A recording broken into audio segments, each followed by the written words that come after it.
大家好，我是丽姐，欢迎大家来听相亲故事，感谢大家的订阅。今天要给大家讲的这个故事，那真的是让我这个做了20多年红娘的人都忍不住潸然泪下啊！这故事告诉我们，真爱面前，身份地位、财富差距都不是问题，重要的是两个人是否真心相爱，是否愿意为对方付出。我们的女主角叫林雪，今年37岁，是个不折不扣的北京姑娘，那叫一个天生丽质。皮肤白皙，五官精致，一头乌黑亮丽的长发，走在哪儿都是回头率100%的那种。别看她现在是某知名外企的市场部高管，年薪100万往上，可她的人生路一点都不平坦。林雪从小就没过过几天好日子。她刚上初中的时候，爸爸迷上了赌博，家里的积蓄很快就被败光了。不仅如此，爸爸还借了高利贷，结果越陷越深，最后背上了几十万的债务。林雪的妈妈实在受不了这样的生活，在林雪14岁那年选择了离婚，后来改嫁到了南方，就再也没回来看过林雪。我妈走的那天，我都不敢哭，因为我怕我一哭，她就不走了，她就得继续遭罪。林雪每次说起这段往事，眼泪总是在眼眶里打转。就这样，林雪成了留守儿童，跟着爸爸生活。好在林雪聪明懂事，学习成绩一直名列前茅，她知道只有努力读书才能改变命运，哪怕家里生活再困难，他也从来没有放弃学习。那时候我每天提前2个小时到教室，就为了多看一会儿书。晚上图书馆关门后，我就在路灯下继续看。林雪笑着说，可不是我有多努力，只是我真的没有别的选择啊。功夫不负有心人，林雪以优异的成绩考进了北京某重点大学的金融系。为了减轻家庭负担，大学4年她几乎把能做的兼职都做了个遍，发传单、家教、餐厅服务员、超市里货员。那时候她就立下志向，一定要靠自己的努力改变命运。大学毕业后，林雪凭借出色的学习能力和工作能力，很快在职场上崭露头角。从普通职员做起，一步一个脚印，硬是用了10年时间爬到了公司的高管位置。我起早贪黑的工作，加班到深夜是家常便饭。节假日，那是什么？能吃吗？林雪自嘲地说。事业上的成功让林雪有了经济独立，她买了房子，买了车，还帮爸爸还清了所有债务。但是林雪的爱情之路却并不顺利，年纪越大，条件越好，找对象反而越难。林雪无奈地说，到了我这个年纪和位置，遇到的男人不是嫌我太强势，就是对我的财产虎视眈眈，真正能谈得来的，又往往被我的工作状态吓跑了。林雪曾经谈过几段恋爱，最长的一段持续了3年，对方是个同公司的海归，表面上光鲜亮丽，背地里却控制欲极强，动不动就怀疑林雪在外面有人。分手那天，对方竟然说，你们北京女人除了会赚钱，什么都不会。这句话深深刺痛了林雪的心。就在林雪即将放弃爱情的时候，一个偶然的机会改变了她的人生轨迹。2022年底，公司派林雪去台湾出差，负责与台湾某企业的合作项目。本来只是一次普通的商务旅行，谁知道天公作美，让林雪在台东遇见了她的真命天子陈志明。志明，一个地道的台东农家子弟，今年39岁，比林雪大2岁。他从小在台东长大，大学毕业后曾在台北工作过几年，但最终因为无法忍受城市的压力和快节奏，选择回到台东老家，继承家里的小农场，种植有机水果。第一次见到志明，我就被他阳光般的笑容吸引住了。林雪回忆道，我从小到大见过形形色色的人，但很少见到像他这样笑起来那么真诚、那么纯净的人。林雪和志明的相遇堪称戏剧化。那天，林雪业务谈完后，决定在台东多待1天，感受一下这座被称为台湾后花园的城市。她租了一辆小车，沿着海岸线自驾游，谁知道车子半路抛锚了，正好停在志明的果园附近。我当时急得都快哭了，又找不到人求助。林雪说，然后就看见一个穿着朴素、皮肤黝黑的男人从果园里走出来，问我需不需要帮忙。那个人就是志明，他不仅帮林雪修好了车，还热情地邀请她去他的果园参观，并且送了她1箱现摘的水果。林雪被他的热情和善良所感动，两人聊得非常投机。跟志明聊天，我完全感受不到城市人之间那种算计和虚伪。他说话直来直去，想到什么说什么，特别真诚。林雪说，而且他对自己的生活状态非常满足，那种从容和淡定，是我在北京很少能见到的。当天晚上，志明邀请林雪去他家吃饭。本来林雪有些犹豫，毕竟两人才刚认识，但志明的真诚和淳朴打消了他的顾虑。志明的家是一栋老旧的平房，家具简单朴素，但收拾得很干净。他亲手为林雪做了一顿家常菜，虽然不是什么山珍海味，却让林雪感受到了久违的家的味道。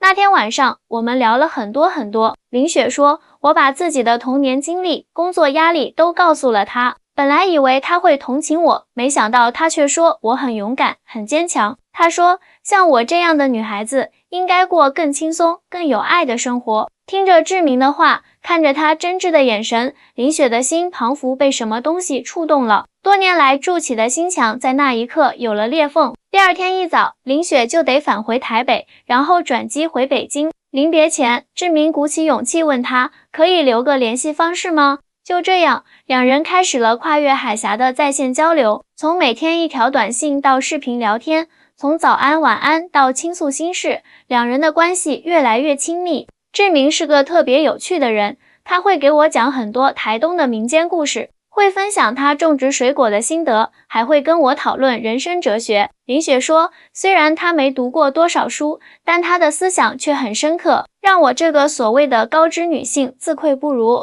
2个月后，林雪再次飞往台湾，专程去台东见志明。这一次，她在台东待了整整1周，和志明一起种果树、钓鱼、爬山、看海。最重要的是，他见到了志明的父母，2位慈祥的老人，让林雪瞬间有了家的感觉。志明的妈妈拉着我的手，告诉我她从来没见过志明那么喜欢一个女孩子。林雪眼含泪光地说，她还说希望我能经常来台东玩，把这里当成自己的家。那一刻，我真的很感动，觉得自己被这个家庭完全接纳了。就这样，2人确定了恋爱关系。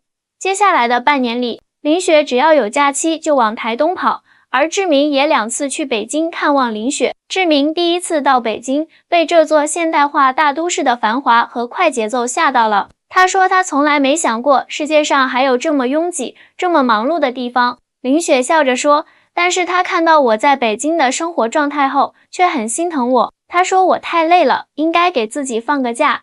志明还见到了林雪的爸爸，2个男人一见如故，聊得特别开心。林雪爸爸后来悄悄告诉林雪，这孩子不错，眼睛里没有城府，是个实在人。感情升温的同时，现实问题也摆在了2人面前。2人的事业和生活在不同的地方，谁该为谁放弃？我当时想都没想，就说我可以去台东生活。林雪说，可能很多人会觉得我疯了，放弃北京的高薪工作，放弃我奋斗多年得来的一切，去一个小地方生活。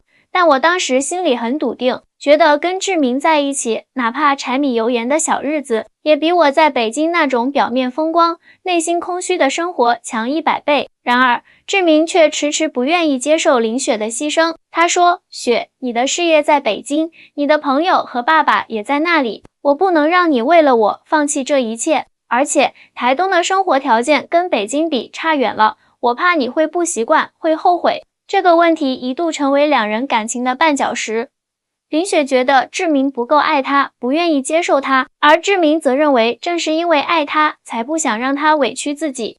就在2人陷入僵局的时候，一个意外的消息打破了平衡。林雪的公司决定在台湾设立分公司，并邀请林雪去负责，这简直就像是老天爷都在帮我们。林雪激动地说，我可以保留我的工作，只是换个地方办公。而且台北离台东也就几个小时的车程，比北京到台湾方便多了。2023年底，在相识1年后，林雪和志明在台东举行了一场简单而温馨的婚礼。婚礼上，林雪穿着一袭简约的白纱，志明则穿着朴素的西装，2人的笑容灿烂得像台东的阳光一般耀眼。我从来没想过，我这样的大龄剩女、事业型女强人，竟然会嫁给一个台湾乡下男人。林雪笑着说，但是我真的觉得这是我做过最正确的决定。婚后，林雪选择了一种2地分居的生活方式，工作日住在台北，周末和假期回台东陪志明。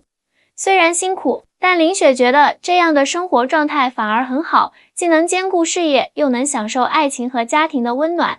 林雪刚嫁到台东的时候，确实遇到了不少水土不服的问题。第一次住在台东的时候，我几乎整夜都睡不着。林雪笑着回忆道，不是因为不习惯床铺，而是太安静了。北京的夜晚从来不会这么安静，总有车声、人声，但在台东，除了虫鸣和偶尔的狗叫，什么声音都没有。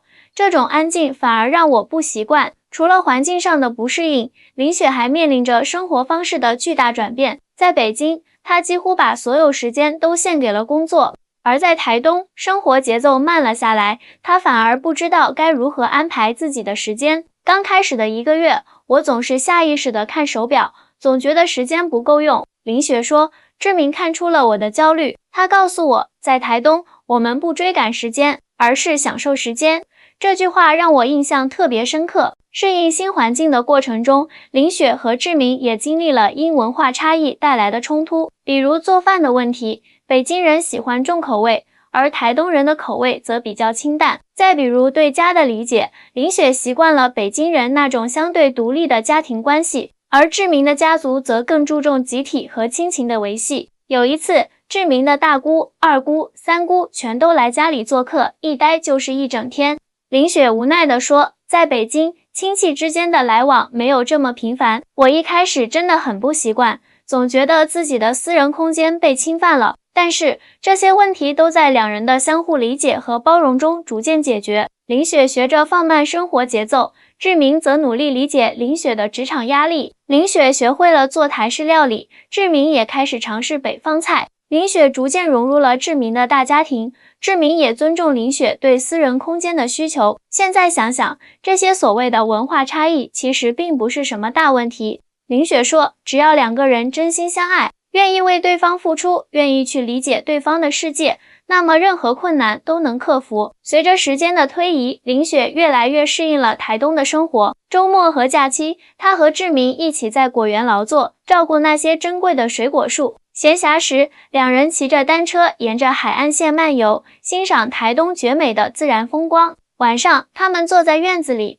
看着满天星斗，聊着未来的计划。在北京，我从来没有抬头看过星星。林雪感慨道，一方面是北京的光污染太严重，根本看不到几颗星星，另一方面是我实在太忙了，根本没时间去欣赏这些美好的事物。在志明的潜移默化下，林雪逐渐放下了心中的焦虑感，学会了享受当下的生活。她不再把所有的精力都投入到工作中，而是开始关注自己的内心需求和家庭幸福。志明教会了我很多。林雪眼含热泪地说，他让我明白，人生不只有工作和金钱，还有爱、家庭、自然、健康，这些才是真正重要的东西。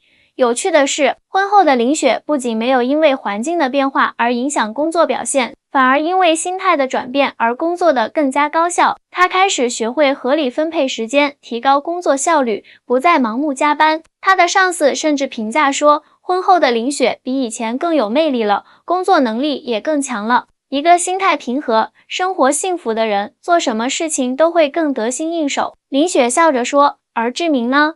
他也在这段婚姻中有了巨大的成长。过去，志明一直是个安于现状的人，对于发展事业没有太大的野心。但在林雪的影响下，他开始思考如何让自己的果园经营得更好，如何让台东的农产品走向更广阔的市场。雪给了我很多灵感和帮助。志明说，他帮我设计了果园的品牌，建立了网络销售渠道，甚至还联系了北京的一些高端超市，帮我的水果打开了大陆市场。在林雪的协助下，志明的果园从一个小小的家庭农场发展成为了台东地区颇有名气的有机水果基地。他们还开发了农业观光项目，吸引了不少游客前来参观和采摘。我以前对大陆人有些刻板印象，觉得他们都很势利、很浮躁。志明坦率地说，但雪让我明白，不管是大陆人还是台湾人，都有善良真诚的一面，也都有功利现实的一面。人与人之间的差异不在于出身，而在于个人的选择和价值观。两人婚后第2年，林雪怀孕了。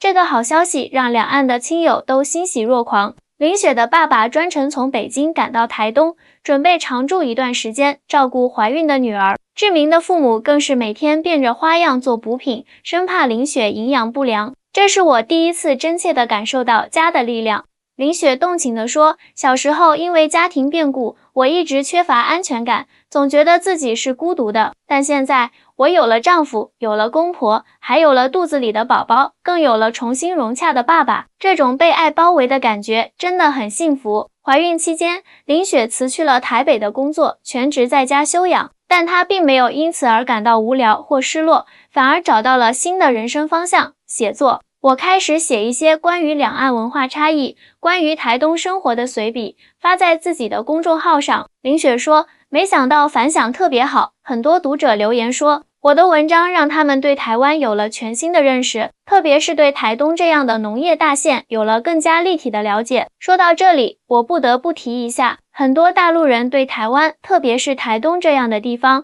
存在着一些误解。很多北京的朋友知道我嫁到台东后，第一反应就是，天啊，你怎么会去那种穷乡僻壤？林雪无奈地说，他们根本不了解台湾的农业有多发达，更不知道台东的农产品有多高级。事实上，台湾的农业非常先进，尤其是在精致农业和有机农业方面。台东的农产品不仅在台湾本岛享有盛誉，在国际市场上也有很高的声誉。知名的有机水果就是一个很好的例子，它种植的火龙果、释迦、芒果等不仅质量上乘，而且采用了最环保的种植方式，深受消费者喜爱。志明家的果园虽然不大，但年收入绝对不低。林雪说，而且他们家是纯收入，没有房贷、车贷这些债务压力。相比之下，北京那些表面光鲜的白领，每个月大部分工资都被房贷吃掉了，真正能自由支配的钱反而不多。这一点让我想起了大陆和台湾在婚恋观念上的一个重要差异。在大陆，特别是北京、上海这样的大城市，很多人把有房有车作为结婚的基本条件，而在台湾，人们虽然也看重经济条件，但更注重两个人是否合适，是否有共同的价值观和生活理念。我在北京相亲的时候，经常被问的第一个问题就是，你有房吗？几环？多大？林雪无奈地说。但志明第一次见我的时候，他关心的是我饿不饿，渴不渴，需不需要帮忙。这种纯粹的关怀让我特别感动。当然，这并不意味着台湾人不在乎物质条件，只是相比大陆一线城市的房子至上的婚恋观，台湾人更强调感情和相处模式的重要性。我认识一些台湾女孩，她们在找对象时，更看重对方是否顾家，是否孝顺，是否有责任感，而不是对方赚多少钱，有什么样的社会地位。林雪说，这和大陆很多地方的婚恋观还是有差异的。林雪的公众号因为真实记录了她在台东的生活，以及她对两岸婚恋文化差异的深刻思考，逐渐吸引了一大批忠实读者。有些读者甚至专程去台东旅游，去林雪和志明的果园参观。有一次，一对北京来的小夫妻来我们果园玩，他们说是看了我的公众号才决定来台东的。林雪开心地说，他们住了3天，临走时告诉我，这里的生活太美好了，比我们想象的要丰富得多，这让我觉得很有成就感。2024年初，林雪和志明的女儿出生了，他们给她取名平安，希望她能平平安安、健健康康的成长，也象征着两岸和平的美好愿望。我希望平安长大后能够兼具大陆人的拼搏精神和台湾人的生活情调。林雪说，我希望她既有我的独立坚强，又有志明的纯真善良。女儿的出生让林雪和志明的生活更加充实和美好。志明成了一个称职的奶爸，每天变着花样的照顾女儿。林雪则在照顾女儿的同时，继续经营她的公众号，分享她的跨海婚姻故事。很多读者说我的故事给了他们勇气，让他们敢于追求真爱，不被世俗眼光所束缚。林雪骄傲地说，这让我觉得自己的选择不仅仅改变了自己的人生，也可能在潜移默化中影响着其他人。现在，林雪和志明的生活已经完全步入了正轨。他们在台东买了一块地，盖了一栋融合了北京四合院和台湾闽南风格的新房子。他们的果园生意蒸蒸日上，不仅在台湾市场有了稳定的客源，还通过林雪的人脉关系打入了北京的高端市场。林雪的公众号粉丝已经超过了10万，她还接到了出版社的邀约，准备出版一本关于她跨海婚姻的书籍。如果时光倒流，让我重新选择，我还是会毫不犹豫地嫁给志明。林雪坚定地说，因为他给了我真正的幸福和归属感，这是任何财富和地位都无法比拟的。志明则表示，雪给了我全新的人生视角和动力，如果没有他，我可能一辈子都是个安于现状的小农民，但现在我有了更大的梦想和目标，我要让台东的农产品走向世界，也要让更多人了解台东的美。听完林雪和志明的故事，我不禁感慨万千。在这个物欲横流的时代，还有人愿意为了爱情放弃优渥的生活条件，勇敢追求自己的幸福。在这个充满隔阂和误解的两岸关系中，还有人通过真挚的情感架起了沟通的桥梁。他们的故事告诉我们，真正的爱情不分地域，不分贫富，不分身份，它只在乎两颗真心是否相通。同时，这个故事也让我们看到了两岸婚恋文化的差异和融合，让我们对彼此有了更深入的了解。爱情是世间最伟大的力量，它能跨越山海，打破隔阂，融化冰封的心灵。愿每一个人都能像林雪和志明一样，找到属于自己的真爱，过上充满幸福和温暖的生活。从北京到台东，从繁华到宁静，从独立到依靠，我的人生完成了一次华丽的转身。林雪这样总结自己的婚姻，这不是妥协，而是成长；不是放弃，而是获得。因为爱情最美的样子，就是两个人互相成就，共同前行。亲爱的观众朋友们，林雪和志明的故事就分享到这里，希望他们的经历能给正在寻找真爱的你一些启发和勇气。记住，爱情没有标准答案，只要跟随自己的心，勇敢追求，幸福终会降临。我是丽姐，用心连接有情人，咱们下期再见。